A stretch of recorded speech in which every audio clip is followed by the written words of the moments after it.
એક ખમતીધર પાસે જે ખજાનો છે એના કરતાં વધુ સુખી કોણ આમ બાહ્ય રીતે? તો કે ભાઈ રાજા. પૈસાદાર માણસ તો પૈસાદાર છે, પણ હવે રાજા તો રાજાની સત્તા એના ઉપર ચાલે છે ને, એટલે રાજા. તો રાજાની સત્તા એના ઉપર ચાલે છે એટલે રાજા પાસે તો મિલકત એટલે ધન પણ છે અને સત્તા પણ છે.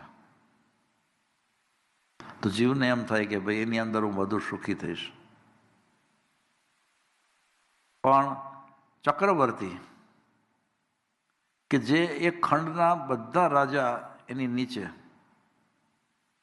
અને એની સંપત્તિ કેટલી, એટલું જ નહીં પણ એની શક્તિ કેટલી કે એની શક્તિની અંદર એક ખંડના જેટલા રાજાઓ હોય, હજારો રાજાઓ હોય, અને બધા એની સામે લડવા આવે ને તો કોઈ એને જીતી ન શકે, એટલી એનામાં શક્તિ હોય.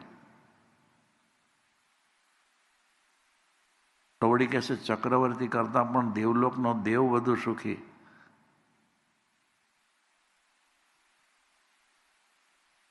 તો દેવલોકના દેવોનું જે સુખ છે એનું વર્ણન છે આપણા શાસ્ત્રોની અંદર છે. અને બધાને એમ થાય કે ભાઈ આપણે એ સુખ પ્રાપ્ત કરીએ, પણ એ દેવલોકના દેવના સુખ કરતાં પણ એનો રાજા ઇન્દ્ર, એનું સુખ, તો કે એનું સુખ એના કરતાં પણ વધુ. તો એની ખુમારી કેટલી? એ બધાની ખુમારી કરતા જેને પોતાનું અજ્ઞાન દૂર કરી અને આત્મજ્ઞાન પ્રાપ્ત કર્યું છે, એને આધ્યાત્મિક સ્વતંત્રતા પ્રગટ કરી છે, એની ખુમારી એનાથી પણ વધી જાય.